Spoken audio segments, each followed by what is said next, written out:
आदरणीय अध्यक्ष जी,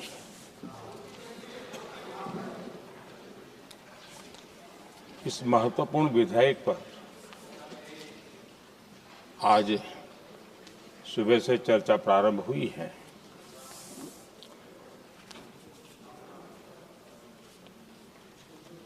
काफी साथी यहां से भी जिन मुद्दों को स्पर्श किया गया है उसको तथ्य से और तर्क से सदन को जरूर जानकारी देंगे और इसलिए मैं उन विषयों में जाना नहीं चाहता। आदरणीय अध्यक्ष जी, राष्ट्र के जीवन में कुछ महत्वपूर्ण पल आते हैं और उस समय की समाज की मनस्थिति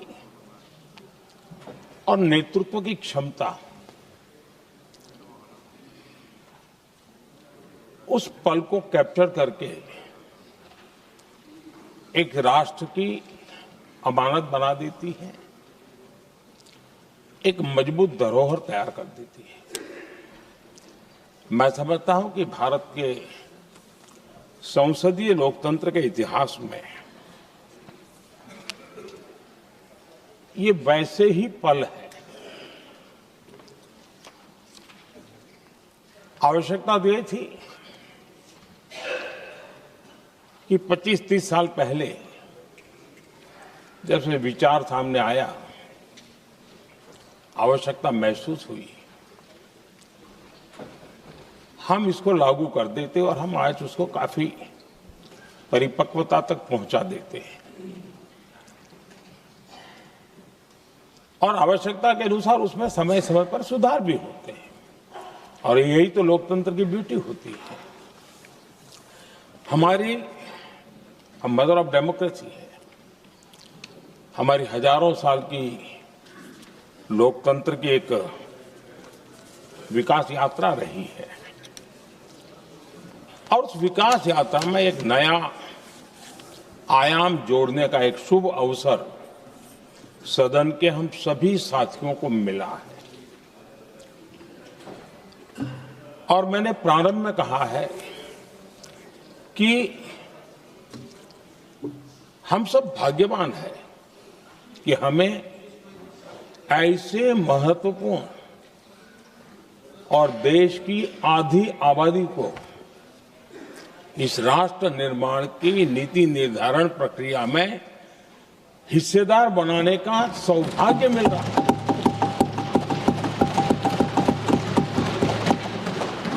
ये हम लोगों के लिए सौभाग्य है और मैं चाहता हूं कि मेरे सभी माननीय सांसद, मैं इधर उधर की आज बात करना नहीं चाहता हूं, हम सभी सांसद इस महत्वपूर्ण अवसर को जाने न दें। हम भारतीय सब मिल करके देश को नई दिशा देने जा रहे हैं। हमारी शासन व्यवस्था को संवेदनशीलता से भरने का एक सार्थक प्रयास करने के लिए जा रहे हैं और मुझे विश्वास है कि इस मंथन से जो अमृत निकलेगा वो देश की राजनीति की भी उसके रूप स्वरूप को तो तय करने ही करने वाला है, लेकिन ये देश की दिशा और दशा भी तय करने वाला है। इतने महत्वपूर्ण मोड़ पर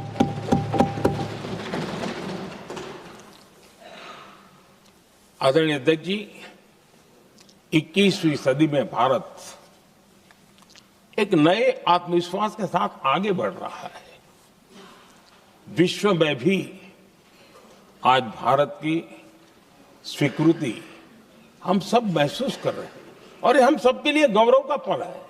एक समय हमारे पास आया है और इस समय को हमने एक विकसित भारत के संकल्प के साथ जोड़ा है।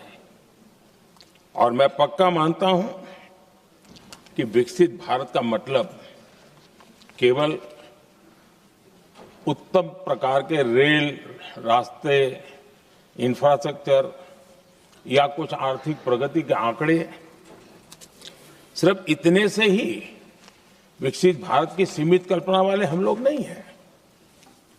हम चाहते हैं कि विकसित भारत जिसके नीति निर्धारण में साच अर्थ में सबका साथ सबका विकास का मंत्र समाहित हो, देश की 50% जनसंख्या नीति निर्धारण का हिस्सा बने, ये समय की मांग है। हम पहले ही देरी कर चुके हैं, कारण कोई भी होंगे, जिम्मेवार कोई भी होंगे, लेकिन इस सच्चाई को हमें स्वीकार करना होगा कि जब हम अकेले मिलते हैं तब मानते हैं हाँ यार, लेकिन जब सामूहिक रूप से मिलते हैं, मुझे याद है कि जिस इसकी प्रक्रिया चली थी, सभी दलों से मिलना हुआ है, एक दल को छोड़ करके जिन जिन से मिलना हुआ है, हर एक ने सैद्धांतिक विरोध नहीं किया है। बाद में जाकर के जो कुछ भी हुआ होगा, राजनीतिक दिशा पकड़ी जा रही है, लेकिन जो राजनीतिक दिशा में ही सोचते हैं, मैं उनको भी एडवाइज करना चाहूंगा, एक मित्र के रूप में एडवाइज करता हूं और सबको काम आएगी। हमारे देश में जब से विमेन रिजर्वेशन को लेकर के चर्चा हुई है और उसके बाद जब जब चुनाव आया है, हर चुनाव में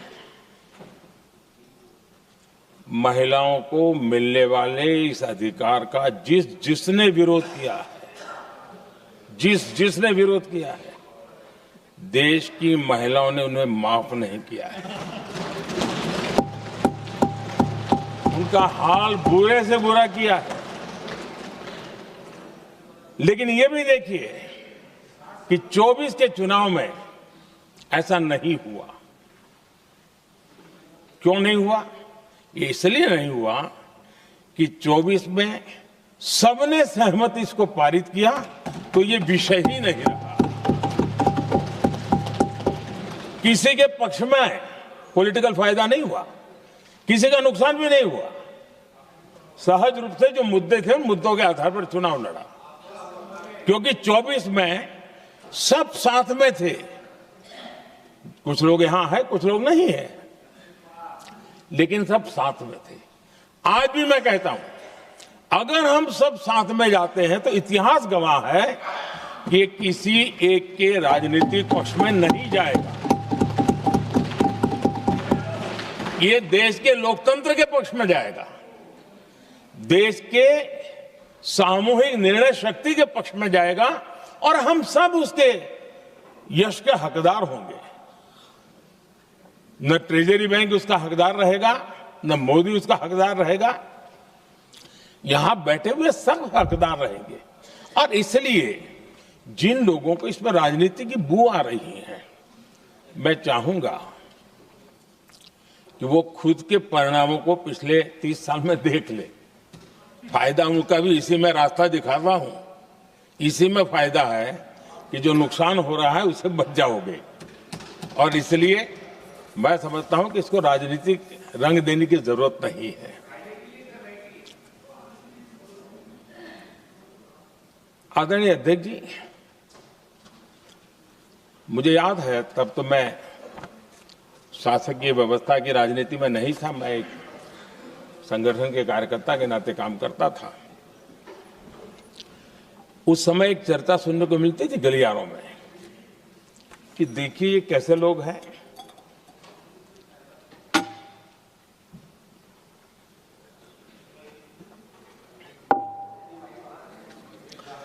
पंचायतों में आरक्षण देना है तो बहुत आराम से दे देते हैं, लेकिन आप कह रहे हैं तो कह रहे हैं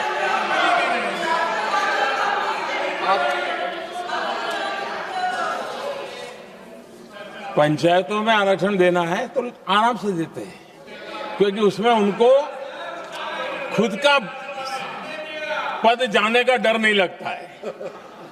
उसको लगता है हम सुरक्षित यार वहां दे दो। ये उस समय गलियारों में बहुत चर्चा थी कि बोले कभी नहीं करेंगे यहां बैठे हुए। क्यों? क्योंकि उनका कुछ जाएगा।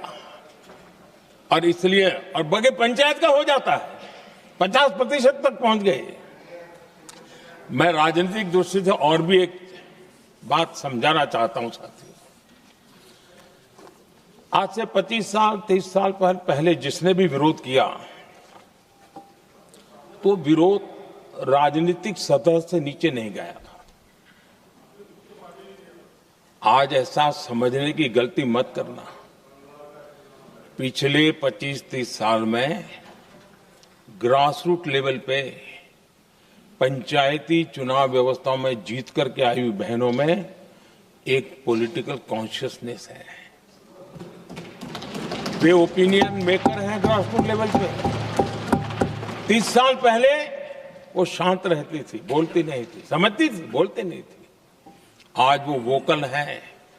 और इसलिए अब जो भी पक्ष विपक्ष होगा, वो जो लाखों बहनें कभी न कभी पंचायत में काम कर चुकी है, प्रतिनिधित्व कर चुकी है, जनता के सुख दुख की समस्याओं को गहराई से देखा है, वो आंदोलित है। वो कहती हैं कि झाड़ू कचरा वाले काम में तो हमें जोड़ देते हो, वो तो परिवार में भी पहले होता था, अब हमें निर्णय प्रक्रिया में जोड़ो। और निर्णय प्रक्रियाएं विधानसभा में और पार्लियामेंट में होती है।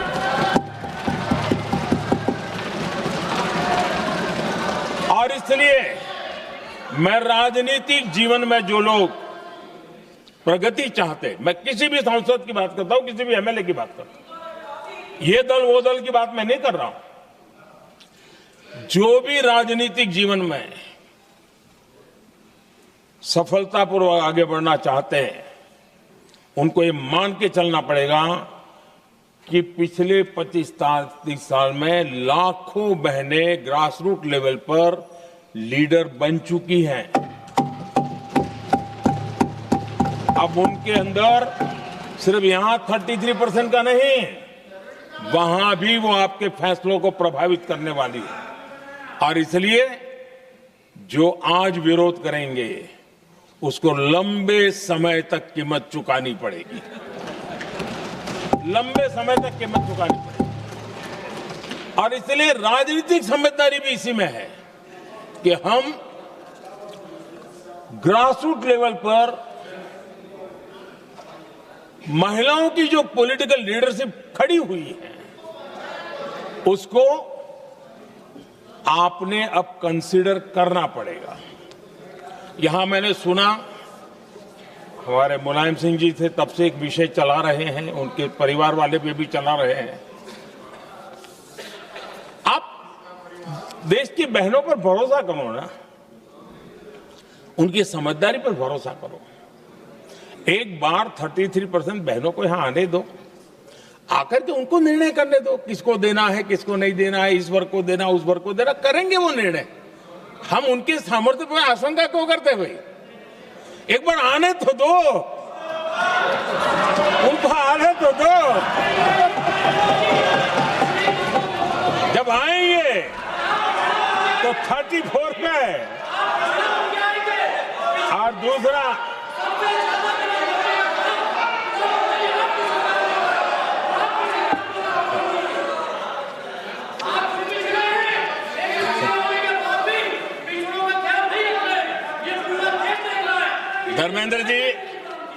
धर्मेंद्र जी मैं आपका बहुत आभारी हूं कि आपने मेरी पहचान करा दी। ये बात सही है, मैं अति पिछड़े समाज से आता हूं।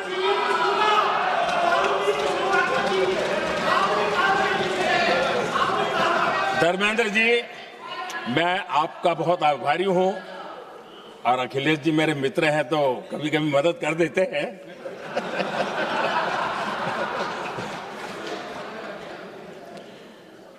ये बात सही है कि मैं अति पिछड़े समाज से आता हूं, लेकिन मेरा दायित्व समाज के सबको साथ लेके चलने का है।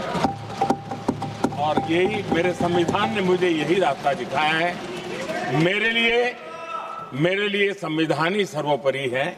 और इसलिए और ये संविधान की ताकत है कि मेरे जैसा अत्यंत छोटे समाज का, अति पिछड़े समाज के व्यक्ति को इतना बड़ा दायित्व देश ने दिया।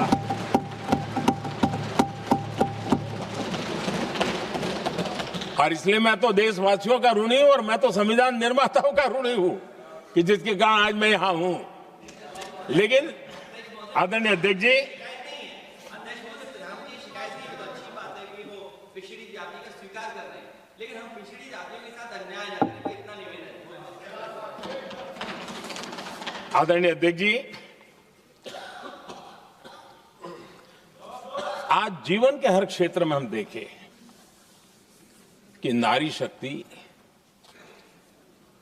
देश के गौरव को बढ़ाने वाले, परचम लहराने में कहीं पीछे नहीं है जी। हम गर्व कर सकें इस प्रकार से जीवन के अलग अलग क्षेत्रों में आज हमारी माताएं बहनें बहुत बड़ा योगदान, हमारी बेटियां तो कमाल कर रही है जीवन के हर क्षेत्र में।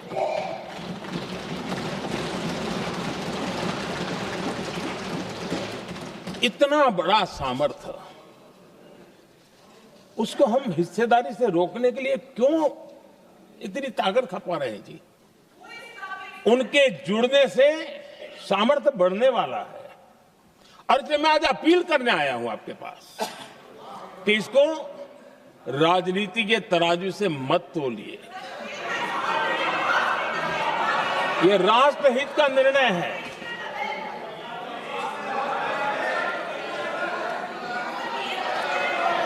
आदरणीय अध्यक्ष जी,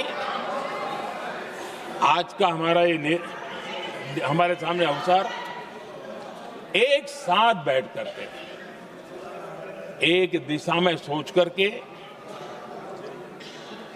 विकसित भारत बनाने में हमारी नारी शक्ति की भागीदारी को एक खुले मन से निर्णय करने का अवसर है, स्वीकार करने का अवसर है। और मैंने जैसा पहले ही कहा कि आज पूरा देश और विशेष करके नारी शक्ति हमारे निर्णय तो देखेगी, लेकिन निर्णय से ज्यादा हमारी नीयत को देखेगी।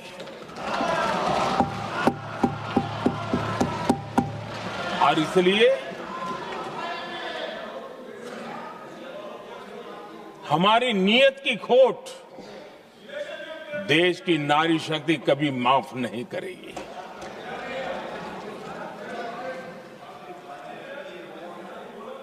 आदरणीय अध्यक्ष जी, 2023 में इस नए सदन में हमने सर्वसम्मति से एक प्रकार से इस अधिनियम को स्वीकार किया था।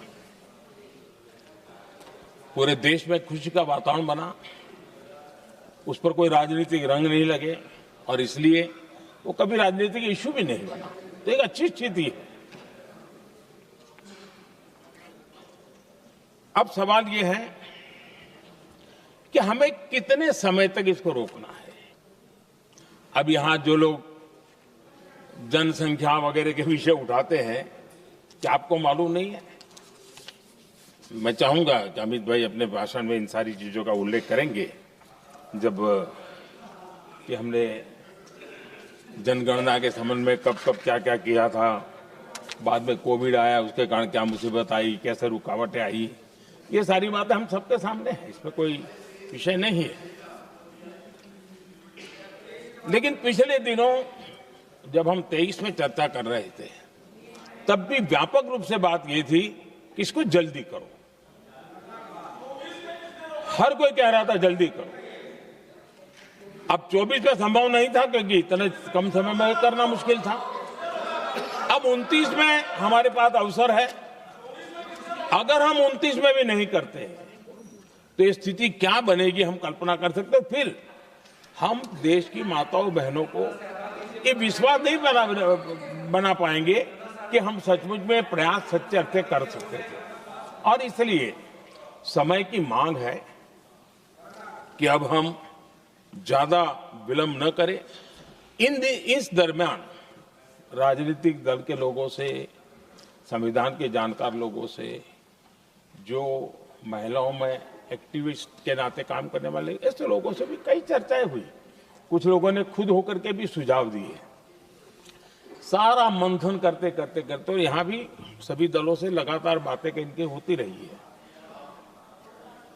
स्ट्रक्चर वे में हुई है, इनफॉर्मल भी हुई है, और उसमें से आखिर बना हुई एक कुछ रास्ता निकालना होगा, ताकि हम हमारी माताओं बहनों की शक्ति को जोड़ सकते हैं।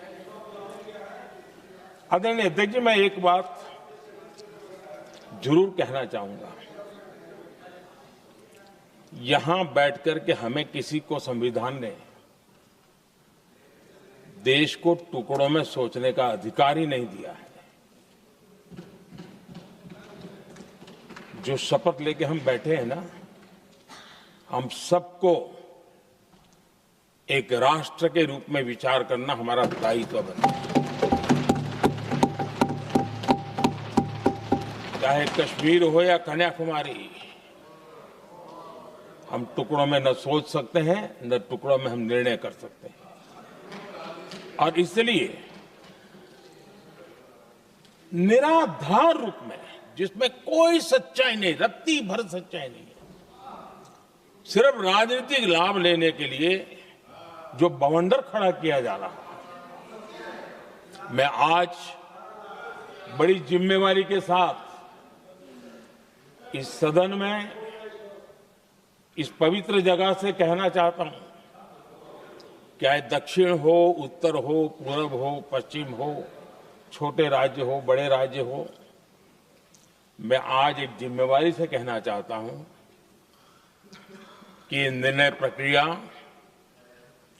किसी के साथ भी भेदभाव नहीं करेगी। ये निर्णय प्रक्रिया किसी के साथ अन्याय नहीं करेगी।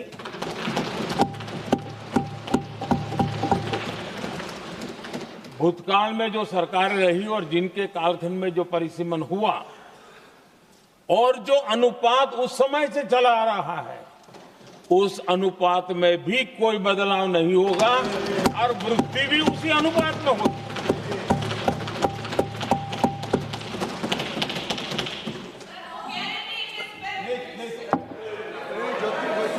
अगर गारंटी शब्द चाहिए तो मैं गारंटी शब्द उपयोग करता हूं। वादा की बात करते हो तो मैं वादा शब्द उपयोग करता हूं। अगर तमिल में कोई अच्छा शब्द हो तो वो भी मैं बोलने के लिए तैयार हूं। क्योंकि जब नियत साफ है तो फिर शब्दों का खेल करने की हमें जरूरत नहीं है जी।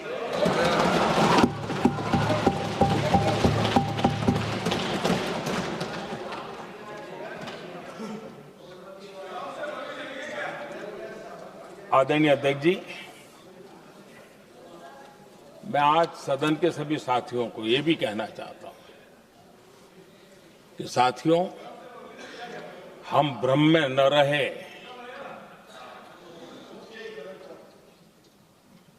हम उस अहंकार में न रहे, और मैं हम शब्द प्रयोग कर रहा हूं। मैं और तुम की बात नहीं कर रहा हूं। हम इस भ्रम में न रहे कि हम देश की नारी शक्ति को हम कुछ दे रहे हैं। जी नहीं, उसका हक है। और हमने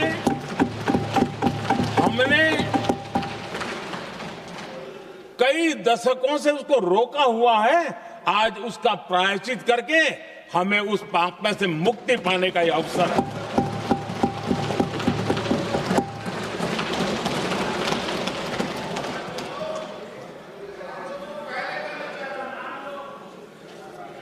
हम सब जानते हैं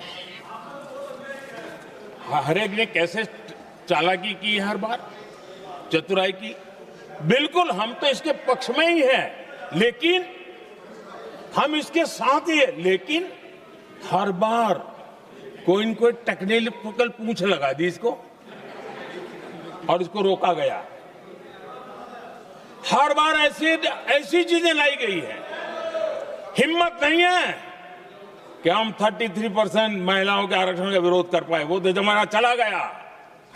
आपको करना नहीं है, लेकिन कहने की हिम्मत भी नहीं है। और इसलिए टेक्निकल बहानेबाजी, ये करो तो ये, वो करो तो वो, डिगरा करो।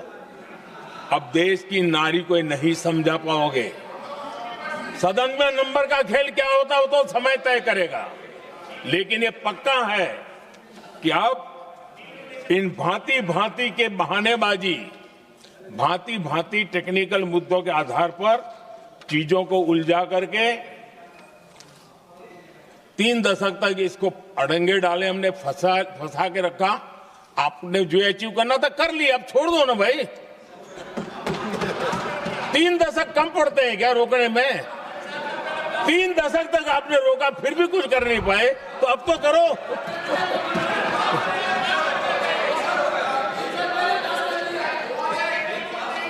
आदरणीय अध्यक्ष जी,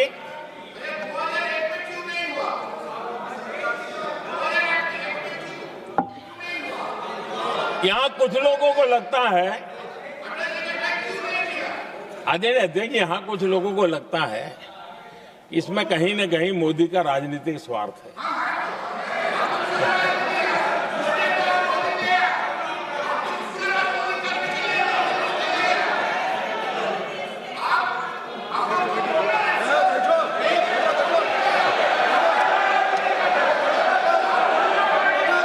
अरे भाई, इनको बोलने दीजिए। वहां पर बेचारे को मुंह पे ताला लगा हुआ है, वो बगल में कोई बोलने नहीं देता उसको।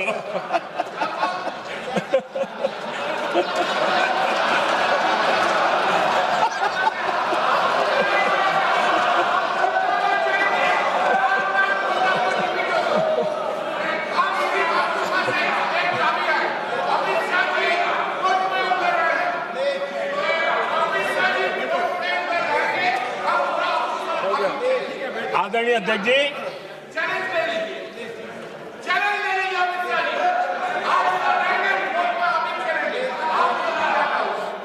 आदरणीय अध्यक्ष जी, देखिए, इसका अगर विरोध करेंगे तो स्वाभाविक है कि राजनीतिक लाभ मुझे होगा, लेकिन साथ चलेंगे तो किसी को भी नहीं होगा, ये लिख के रखो। किसी को नहीं रहेगा, क्योंकि एक फिर अलग पहलू हो जाता है, फिर किसी को फायदा नहीं होता। और इसलिए हमें क्रेडिट नहीं चाहिए। जैसे ये पारित हो जाए, मैं कल एडवर्टाइजमेंट दे करके सबका धन्यवाद करने के लिए तैयार हूं, सबकी फोटो छपवाने के लिए तैयार हूं। क्रेडिट आप ले लो, चलो।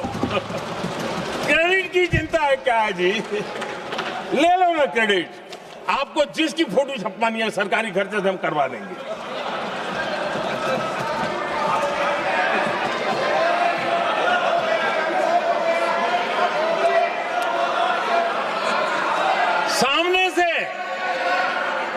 सामने से क्रेडिट का ब्लैंक चेक आपको दे रहा हूं।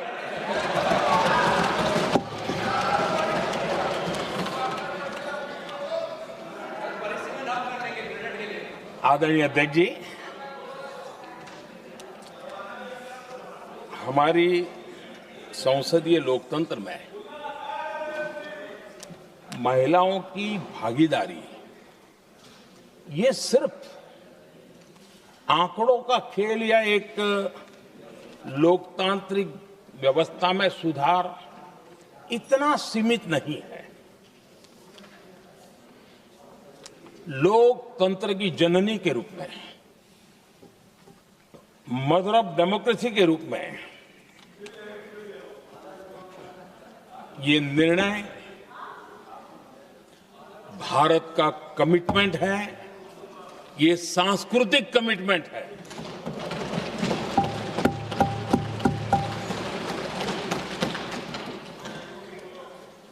और इसी कमिटमेंट के कारण पंचायतों में ये व्यवस्था बनी और अब तो 20 से अधिक राज्य हैं जहां 50% हुआ है।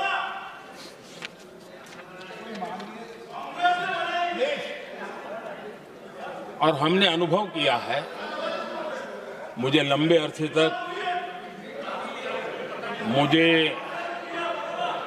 अरसे तक मुख्यमंत्री के रूप में सेवा करने का जनता ने अवसर दिया और उसी कालखंड में ग्रासरूट लेवल पर विमेन लीडरशिप को मैंने देखा है। मेरा अनुभव है कि संवेदनशीलता के साथ समस्याओं के समाधान में उनका कमिटमेंट बहुत ही परिणामकारी रहते थे, विकास की यात्रा को गति देने में रहते थे। और उस अनुभव के आधार पर मैं कहता हूं कि इस सदन में उनकी आवाज नई शक्ति बनेगी, नई सोच जुड़ेगी, देश की दिशा में एक संवेदनशीलता जुड़ेगी। तथ्य और तर्क के आधारों पर अनुभव जब जुड़ता है तब मैं समझता हूं उसका सामर्थ्य अनेक गुना बढ़ जाता है और सदन कितना समृद्ध हो।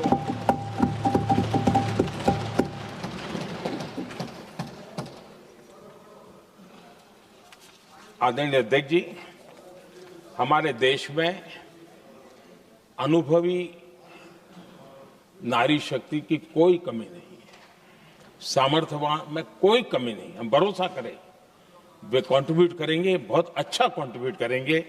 और आज भी जितनी हमारी बहनें यहां हैं, जब भी उनको अवसर मिला है उन्होंने बहुत अच्छे ढंग से अपनी बात बताई है, सदन को समृद्ध किया है। आदरणीय अध्यक्ष जी, आज देश में वर्तमान में देश में 650 से ज्यादा पंचायतें, डिस्ट्रिक्ट पंचायत, करीब 250 महिलाएं उसका नेतृत्व कर रही है और केंद्र के कैबिनेट मिनिस्टर से ज्यादा उनके पास जिम्मेवारी और धन और व्यवस्था होती है, काम करती है जी। करीब 6,700 ब्लॉक पंचायतों में 2700 से अधिक ब्लॉक पंचायत ऐसी हैं जिसका नेतृत्व महिलाओं के हाथ में है। आज देश में 900 से अधिक शहरों में अर्बन लोकल बॉडीज की हेड के रूप में मेयर्स हो या स्टैंडिंग कमेटी का काम देखने वाली बहनें हैं, उनकी ताकत है। और मैं मानता हूं कि आज देश जो प्रगति कर रहा है उस प्रगति में इनका भी महत्वपूर्ण योगदान है। उस ऋण को हमें स्वीकार करने का ये अवसर है। और जब ये अनुभव सदन के साथ जुड़ेगा तब वो अनेक गुना ताकत बढ़ा देगा। आदरणीय अध्यक्ष जी, एक लंबी प्रतीक्षा एंड एक प्रकार से हम सबके लिए सवालिया निशान पैदा हो, ऐसी परिस्थिति हम ही लोगों ने पैदा की है।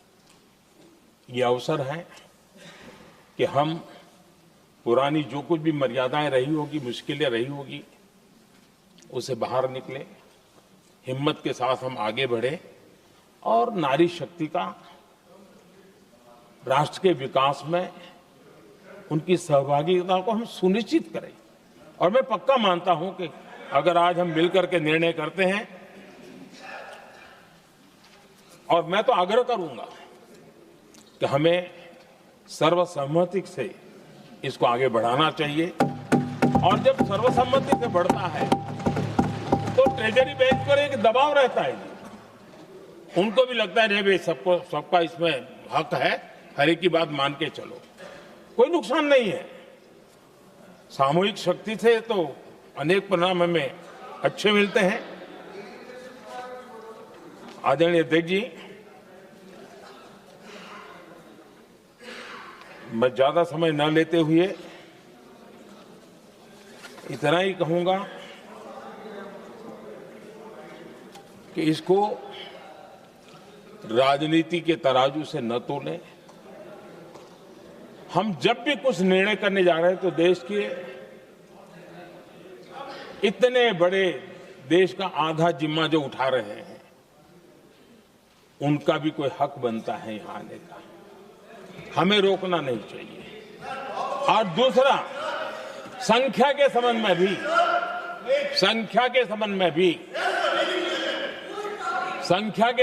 भी एक मत पहले से बनता आया था, चर्चा थी कि साहब ये जो है इनका कम मत करो, अधिक कर दो तो जल्दी हो जाएगा। वो अधिक वाला विषय वो आया है कि चलो भाई पैसे जो संख्या थी 33% और बढ़ा दो, ताकि किसी को ऐसा न लगे कि मेरा हक चला गया।